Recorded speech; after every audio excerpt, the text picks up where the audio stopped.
네, 긴 글 읽으시느라고 고생하셨습니다. 네, 그 무슨 스토리인지 이해가 되세요? 네, 네, 하우링이 어마어마하게 나네요. 네, 감사합니다. 에코가 이렇게 네, 개그 치려고 그랬는데 네, 아예 끄진 말고요. 하우링 놔도 되니까. 네, 지금 음향을 지금 이번 주에 기계도 바꾸고 점검을 좀 했는데 계속 좀 문제가 좀 있는 것 같아요. 오늘 오전에는 PPT가 꺼졌었대요, 중등부는. 그래서 나가면 나가는구나 생각하시면 될 것 같아요. 들리세요? 네네, 감사합니다. 지금 이삭이 지금 첫 흉년이 들었습니다. 그리고 나서 그랄, 그러니까 블레셋 땅에 거주하고 있습니다. 그래서 아마도 2절 보니까 애굽으로 내려가지 말라고 하나님께서 말씀하세요. 그래서 애굽으로 내려가려고 했던 것 같습니다. 아브라함 때 흉년 들었던 거 기억나세요? 아브라함 때 흉년이 들자마자 아브라함이 어떻게 했죠? 하나님께 묻지 않고 애굽으로 즉시 내려갔습니다. 내려간 다음에 무슨 일을 했죠? 아내를 누이라고 속였습니다. 왜냐하면 아내가 너무 이뻤기 때문에.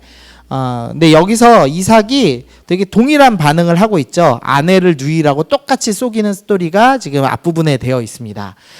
그리고 나서 이삭이 하나님 말씀에 순종해서 블레셋에 머물렀더니 100배의 축복이 있었다라는 설명이 있고요. 100배의 축복을 거두자마자 블레셋 사람들이 너 떠나라고, 그리고 우물 팔 때마다 우물을 메우는 스토리가 이제 오늘의 주요 스토리입니다.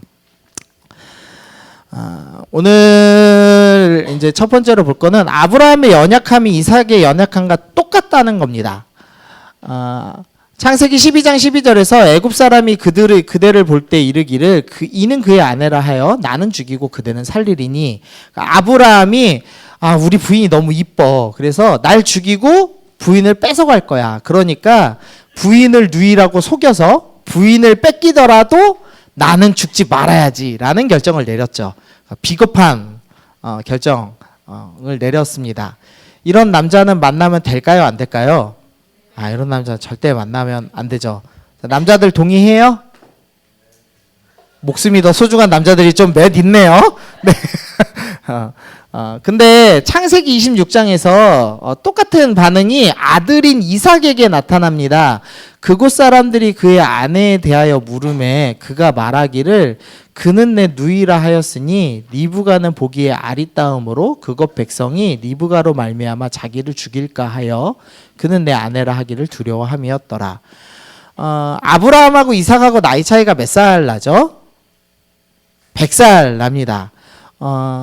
그리고 아마도 이삭이 이 스토리를 듣긴 들었던 것 같아요. 아브라함 아버지가 얼마나 부끄러운 죄를 애굽에서 저질렀는지, 그래서 엄마를 누이라고 속이고 엄마를 빼앗길 뻔한 사건 스토리를 아마도 들었던 것 같습니다. 그래서 이제 전해져 내려오겠죠. 근데 생각해 보세요. 우리 아버지가 죄를 저질렀대요. 그럼 내가 그 죄의 스토리를 들으면 나도 우리 아버지처럼 죄를 지어야지, 뭐 이런 생각을 안 하잖아요. 보통은 안 지어야지라고 생각하는 게 정상이잖아요. 근데 오늘 되게 똑같이 이삭이 아브라함의 죄를 반복하고 있는 것을 볼 수가 있습니다. 이상하지 않으세요? 네, 잘 들리시죠? 네, 네. 제가 잘 안 들려요. 모니터에서 좀 주세요. 너무 안 들려서 그래요. 네. 그래서 이런 말을 좀 합니다. 죄의 대물림이 아니냐라는 얘기도 하고요. 그 다음에 범죄의 DNA가 피 속에 흐른다라는 이야기도 하고, 가게에 흐르는 저주가 있다. 그래서 이 저주를 기도를 빡세게 쥐야 해서 끊어야 된다. 이런 이제 이야기를 하는 경우도 있습니다. 혹시 아버지나 어머니의 연약함이 나에게도 발견되는 적이 있으세요? 뭐 있으세요? 우리 질문의 1번지 우리 모니터에서 조금 많이 줄이셔도 돼요. 너무 커요. 네, 질문의 1번지 우리 송민혜 군께. 네, 아버지 건들지 말라고 그랬는데 맞지? 아버지 건들지 말랬는데. 직접적인 것만 아니에요. 아버지의 연약함인데 본인에게도 발견되는 거. 뭐 있을까요? 그거는 건들면은 잘 사고 잘 팔아요. 아니 잠깐만. 저쪽으로 가볼까? 자, 형에게서 발견되는 네 아버지의 연약함, 장점도 괜찮아요. 네. 저희 네? 뭐 얘기했잖아 아까. 아 너무 잘 사고 잘 파는 거. 저희 형도 잘 사고 잘 팔거든요. 잘 사고 잘 팔고. 네. 아버지가 과소비가 심하다고 네 얘기하셨습니다. 네. 좋은 아이디어입니다. 네, 형제의 남. 자, 차내에게 발견되는 네. 아니 저 질문이 아버지에게서 발견되는데 나에게도 발견돼. 아. 엄마에게 발견되는데 나에게도. 되게 차내는 차분해요. 엄마랑 해서. 네. 형이 낫네. 와, 네, 좋습니다. 또 한 명 더 물어볼까요? 우리 맨날 미네만 물어봐서 맞죠? 네, 누구 물어볼까요?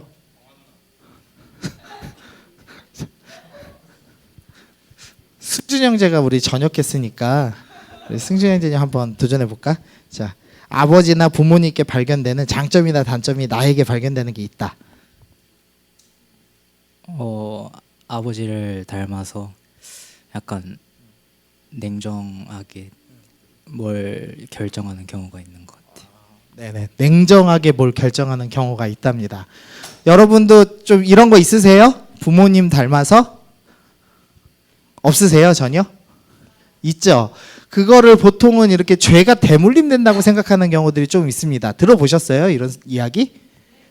자, 그러면 이 셋 중에 어느 게 정답일까요? 죄가 대물림되는 걸까요? 범죄 DNA가 숨어져 있는 걸까요? 아니면 각에 흐르는 영적인 저주가 있는 걸까요? 자, 셋 중에 어느 걸까요? 자, 1번. 난 1번이라고 생각한다. 2번. 자, 3번. 3번 각에 흐르는 저주. 네네네. 각에 흐르는 저주는 90년대 초반에 되게 많이 이야기되던 거예요. 여기서 손 드신 분의 연식을 알 수 있죠. 90년대에 살아 있었구나. 네, 이런 걸 알 수 있죠. 네. 그래서 각에 흐르는 저주를 끊어라라는 책도 있었습니다. 그 되게 유행한 책이고 목사님들 서재에 많이들 꽂혀 있었어요. 건강한 서적이라고 할 수는 없지만 많이들 꽂혀 있었습니다. 왜 근데 부모님의 연약함이 나에게 동일하게 나타날까요? 생각해 보신 적 있으세요? 응? 뭐라고요?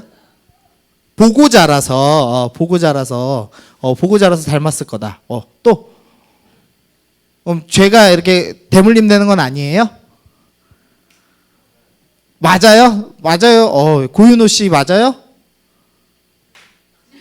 네.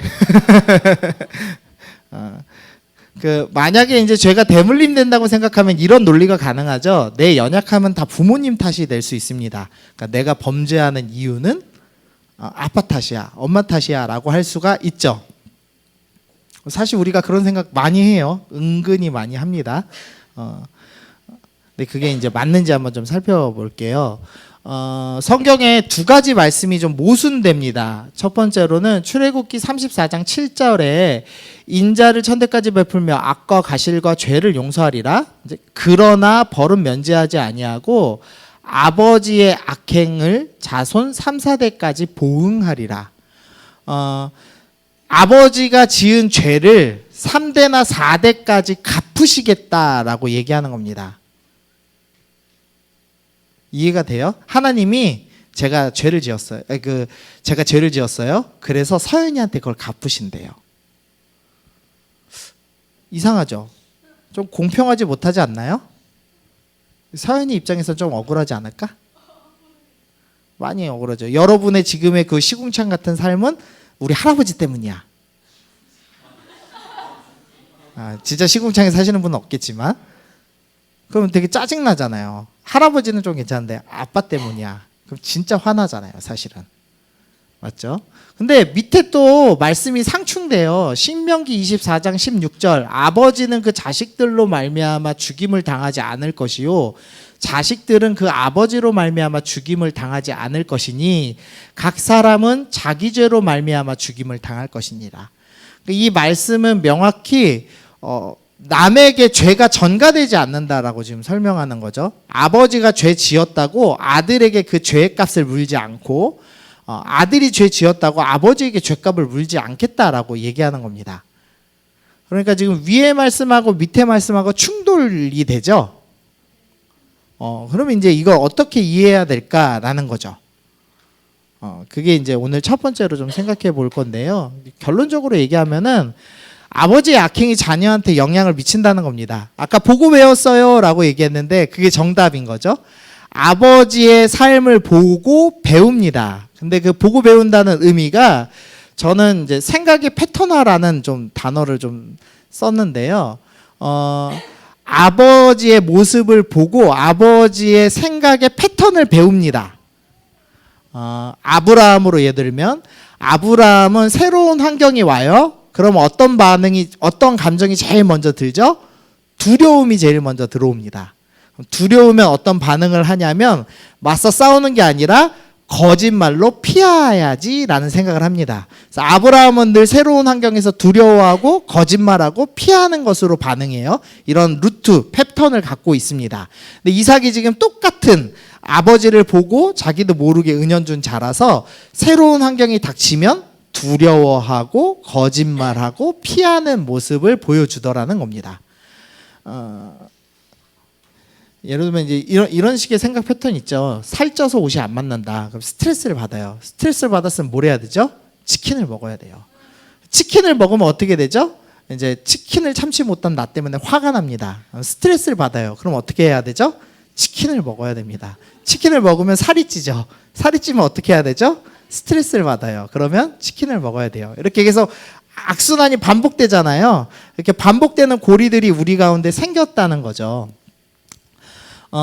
저 같은 경우는 그런 게 있어요. 저희 어머니가 되게 분노하는 사람입니다.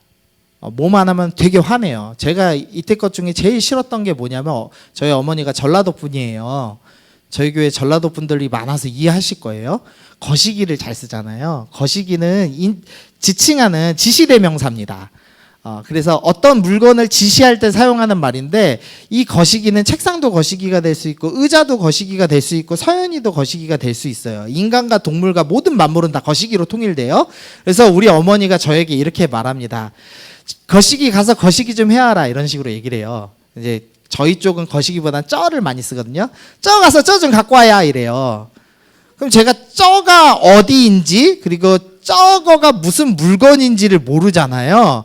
그럼 내가 모르는 눈으로 쳐다보면 쩌 가서 쩌 좀 갖고 오라는데 어째 쩌를 모를까 이래요. 그럼 이제 이 두 개의 쩌를 해석을 해야 되는데 안 되잖아요. 그러면은 때려요 우리 엄마가. 쩌 가서 쩌를 몰랐기 때문에 때립니다. 그래서 제가 눈치가 빠릅니다. 여러분이 가를 얘기해도 저는 가 뒤에 숨은 걸 읽어요. 왜냐하면 쩌 가서 쩌를 찾아왔어야 되기 때문에. 그런 상황들을 계속 반복해서 겪었어요, 제가. 그래서 두 가지 반응을 했습니다. 하나는 닮아가는 겁니다. 그래서 저도 어떤 상황이 되면 분노해요. 제가 설교 때는 이렇게 잘 안 웃나? 모르겠는데 제가 되게 화를 잘 냅니다, 사실. 지금은 여러분이 많이 성화된 걸 보는 거고요. 제가 되게 화를 많이 냈어요. 그래서 저희 집사람하고 저랑 만날 때 사람들이 집사람 보고 결혼하지 말라고 그랬어요. 제 성격 이상하다고 저한테. 다 인정하는 분위기인데 사모님을 더 좋아하는구나. 한 명만 날 좋아해 주네. 고마워요 ISTJ. 와, 네, 같은 성향끼리 뭉칩시다.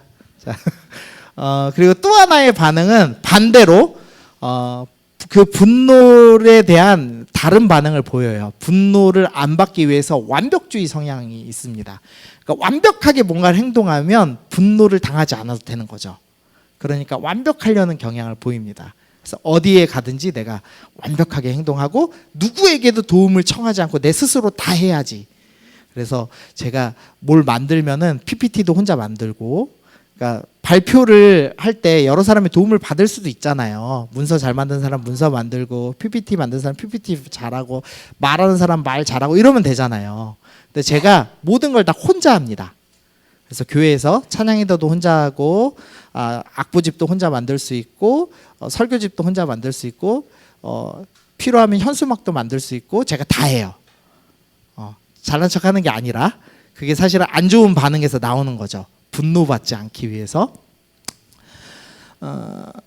아브라함의 가정을 보면 이런 게 있어요. 아브라함이 두려워합니다. 이삭이 닮아서 동일하게 두려워하죠. 새로운 사람을 만나면 이삭네 집은 부자인가요? 가난한가요? 엄청난 부자입니다. 낙타 10마리 끌고 다닌다니까요. 낙타 10마리가 뭐라고 그랬죠? 롤스로이스, 그 좋은 거, 비싼 거, 페라리 뭐 이런 차란 말이에요. 낙타가. 그런 거 열대 몰고 다니는 집인데 뭐가 무섭겠어요. 나라랑 서로 아버지인 아브라함이 블레셋이란 나라랑 동맹을 맺고 자기도 이후에 보면은 블레셋 왕이랑 블레셋 왕의 친구랑 군대 장관이 오죠. 블레셋 왕이 단독으로 오기에는 쫄리는 거예요. 그러니까 2명을 더 데리고 온다고요. 군대 장관은 아마도 용병이었을 가능성이 높고 친구는 옆에 있는 부족이었을 가능성이 높거든요.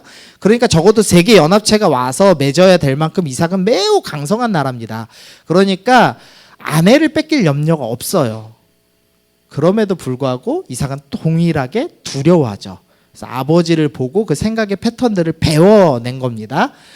에서는 반대입니다. 아버지의 그 두려워하는 모습을 보고 나는 저렇게 살지 않을 거야 라고 결정했습니다. 그래서 폭력으로 그 두려움을 극복하려고 합니다. 반대적인 성향이 나오는 거죠. 그리고 밑에 야곱, 이제 이삭의 둘째 아들이죠. 이삭의 둘째 아들 야곱도 두려워합니다. 그래서 라반이, 삼촌 라반이 되게 말도 안 되는 조건을 내걸잖아요. 7년 공짜로 일하면 부인 줄게. 그리고선 자기가 사기쳐서 첫째인 레아를 주고 나서 첫째도 데리고 둘째도 데리고 가야 돼. 너 7년 다시 일해 처음부터 이렇게 얘기하죠. 그러면 야곱이 사실은 싸워도 되잖아요. 안 싸우죠. 그러니까 라헬을 사랑했다라는 표현으로 돼 있지만 사실은 부당함에 절대 항의하지 못합니다. 그래서 도망쳐 나올 때도 하나님이 말씀하셔서 도망쳐 나오죠. 그리고 딸 디나가 나쁜 일을 당하잖아요. 그때 어떻게 반응하죠? 야곱이 피해요. 너희가 이렇게 해서 내가 화당하겠다고, 내가 지금 위험한 일이 생겼다고 막 아들들에게 화를 냅니다. 아들들이 그 폭력을 저지르고 왔잖아요. 학살을 하고 왔죠. 그랬더니 막 화를 내는 장면이 나옵니다. 그러니까 야곱은 그 두려움을 답습했습니다. 근데 이 야곱의 둘째와 셋째 아들 시므온과 레이는 어떻게 하냐면 동생이 부당한 대우를 받자 극도로 분노해요. 그래서 그 마을 사람들 전체를 학살해 버리죠. 그러니까 폭력이 또 일어납니다. 지금 이해되시죠? 이어받거나 그 반대되는 방향을 받거나 하는 일들이 일어나더라는 겁니다. 부모 세대가 갖고 있는 죄 자체가 전가되거나 DNA가 들어오거나 각에 흐르는 저주가 들어오는 건 아닌데 그건 아니에요. 악한 영향력은 이어오더라는 거죠. 그래서 아까 봤던 말씀, 그 3, 4대를 보응한다는 말씀은 주로 어디에 나오냐면 우상숭배와 연관돼서 나와요. 아버지가 우상숭배를 하면은 3, 4대를 보응한다는 표현으로 나옵니다. 왜냐하면 아버지의 우상숭배의 습관들이 나도 모르게 배우죠. 그래서 나도 모르게 문지방을 밟으면 찝찝하잖아요. 네, 90년 이하 더 밑에 생들만 지금 끄덕였어요. 90년생 이상들은 이런 미신 몰라요? 문지방을 밟으면 안 된다. 자, 밤에 휘파람 불면 안 된다. 뱀 나온다. 못 들어봤어요? 피리 불어도 안 되고, 맞죠? 그런 거 몰라요? 더 내려가면은 손톱 깎아가지고 땅에다 버리면 쥐가 먹고 변신한다고, 이런 거 몰라요? 진짜 미신이 없는 과학의 시대를 살고 있네요, 우리가. 80년대생 공감하죠? 문지방 밟으면 찝찝하죠? 문지방은 모르겠어요? 문지방 몰라요. 나도 모르는데 문지방 밟으면 맞았어요. 네, 우리 저 권미영 자매님이 우리 오를 해줬습니다. 네, 고윤호 형제님, 태안의 미신이 남아있는 곳에서 살던 우리 고윤호 형제님도 네, 오케이 해줬고요. 그래서 그런 이제 3, 4대를 보응한다는 의미가 이제 우상숭배의 습관이 영향력이 계속 남아서 전수된다는 의미로 좀 더 보시면 맞을 것 같고, 성경은 분명하게 그러니까 아버지의 죄 때문에 아들이 처벌받는다고는 하지는 않습니다. 그러나 실제 삶에서 생각이 패턴화되고 보고 배우면서 이런 영향력을 물려받더라는 거죠. 그래서 답습하든지 그거에 대한 반대 반응을 보이든지 둘 중에 하나를 보이고 있다라는 겁니다. 그러면 질문, 답 안 하셔도 돼요. 마음속으로 답하세요. 자, 우리 아버지, 우리 어머니의 제일 단점이 뭐다 생각해 보세요. 바로 딱 떠오르죠. 그리고 내가 그걸 물려받았는가, 아니면 내가 반대로 그것을 이겨내기 위한 어떤 행동을 하고 있지 않은가 생각해 보십시오. 우리는 그렇게 살고 있을 가능성이 매우 높습니다. 부모의 영향력 때문에 답습했거나 그걸 싸워나가기 위해 과도하게 행동하거나 무엇이 있는지 생각을 해보십시오. 자, 말씀 읽어봅시다. 3절입니다. 시작.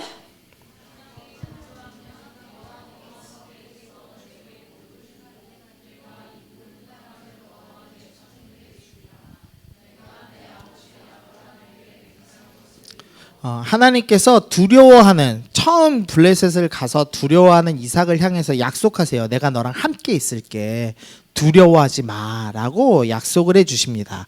그리고 이삭은 아브라함과는 달리 애굽으로 내려가지를 않기로 결정하죠. 기근은 되게 무섭고 두려운 사태지만 내가 그래도 하나님 말씀 그대로 머물러야지라고 결정을 했습니다. 그래서 12절에서 이삭이 그 땅에 농사하여 그 해에 100배나 얻었다라고 말씀합니다. 이거 되게 이상한 말씀입니다. 지금 무슨 재해가 닥쳤어요? 흉년. 흉년은 먹을 게 안 나는 거잖아요. 근데 그 해에 100배를 얻었습니다. 그러니까 명확히 내가 너랑 함께 있어라고 사인을 준 거죠. 농사를 졌는데 다른 사람 싹 다 망했는데 우리만 씨 하나 심었는데 100배씩 맺어요. 그러니까 얼마나 그거 팔아서 부자가 됐겠어요. 그래서 부자가 됐다라는 표현이 나오죠. 하나님이 너 두려워하지 마. 너 나랑만 함께 하면은 내가 너한테 보호해 줄게. 약속해 줄게. 걱정 마라고 명확한 사인을 주신 겁니다. 맞죠? 네. 그러면 이제 어떻게 해야 될까요? 이제 하나님 의지하고 살면 돼요. 근데 세상이 우리를 가만히 두지 않죠. 이삭을 공격하기 시작합니다. 세상이. 양과 소가 때를 이루고 종이 심이 많으므로 블레셋 사람이 그를 시기하여 그 아버지 아브라함 때 그 아버지의 종들이 판 모든 우물을 막고 흙으로 메웠더라. 아비멜렉이 이삭에게 이르되 내가 우리보다 크고 강성한즉 우리를 떠나라. 두려움이 많은 사람한테 공격하기 시작해요. 일단 물 먹을 수 없게 싹 다 메워버립니다. 당시에 우물이 없다는 거, 그러면 우물이 없으면 물을 구하기 위해서 하루에 몇십 킬로라도 걸어가서 물은 구해와야 되잖아요. 씻지는 않아도 마셔야 되니까. 그런데 우물을 다 메우고 너 나가라고 얘기했습니다. 안 나가면 너 우리랑 싸우자라고 얘기한 거죠. 그러니까 이삭이 도망가기 시작합니다. 공격을 받아서. 이삭의 종들이 도망갔습니다. 그래서 골짜기를 파서 샘 근원을 얻었습니다. 다시 우물을 파고 우물 파는 걸 성공했습니다. 그랬더니 그랄 목자들이 이삭의 목자들과 또 다툽니다. 그러고서는 너네가 판 우물인데 이 물은 우리 거야 라고 해서 이삭이 그 다툼으로 말미암아 그 우물의 이름을 에색 다툼이다 라고 표현하고 또 도망갑니다. 자, 21절 또 다른 우물을 팠습니다. 근데 그들이 또 다투었습니다. 그래서 신나라고 표현했고 이삭이 거기서도 옮겨서 다른 곳에 또 우물을 팠습니다. 계속 공격이 일어나기 시작했습니다. 그리고 이삭은 두려워서 계속 도망 다니기 시작했습니다. 여러분이요, 이 부모 세대가 갖고 있던 어떤 악한 영향력, 잘못된 일들에 대해서 내가 하나님 앞에서 바르게 살기로 결정해야지. 내가 이제부터 영향받지 않고 흔들리지 않고 서 있어야지 결정하기 시작하면 하나님이 분명히 함께 하신다고 약속하십니다. 믿으세요?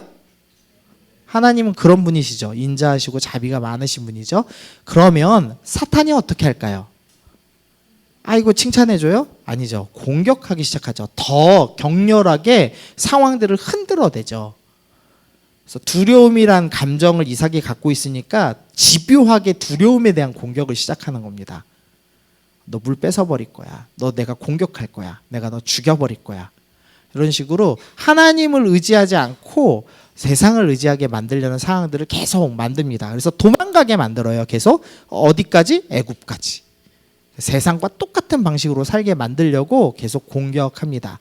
여러분이요, 바로 서려고 시도하면 여러분을 계속 공격할 겁니다. 사단이. 자, 우리 말씀 읽어봅시다. 시작.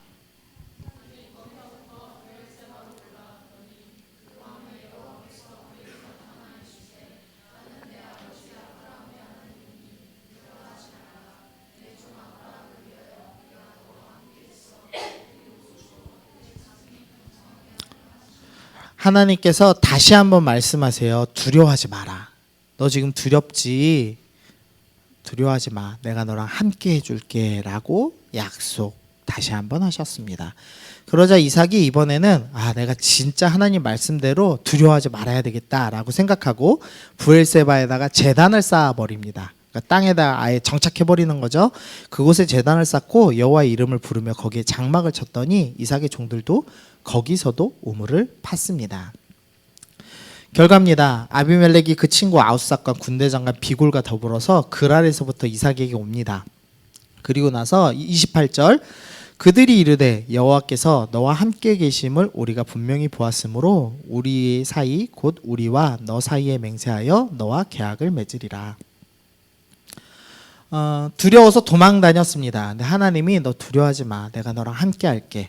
반복해서 말씀하셨고 그 말씀에 대해서 내가 하나님 이번에는 그럼 내가 진짜로 한번 끝까지 싸워보겠습니다 라고 생각해서 두려움을 반대해서 멈춰서기로 결정했고 하나님의 이름을 부르기로 결정하고 제단을 쌓기로 결정했습니다. 그랬더니 이때껏 나의 적이었던 사람들, 나에게 두려움 주던 사람들이 오히려 다가와서 뭐라고 고백하냐면 너와 하나님이 함께 계신 걸 내가 분명히 보았다. 그리고 화친을 맺자라고 얘기합니다. 사실은 진짜 두려웠던 건 이삭이 두려워야 될 상황이 아니라 블레셋 사람들이 두려웠기 때문에 우리를 공격했다라는 걸 알 수 있죠.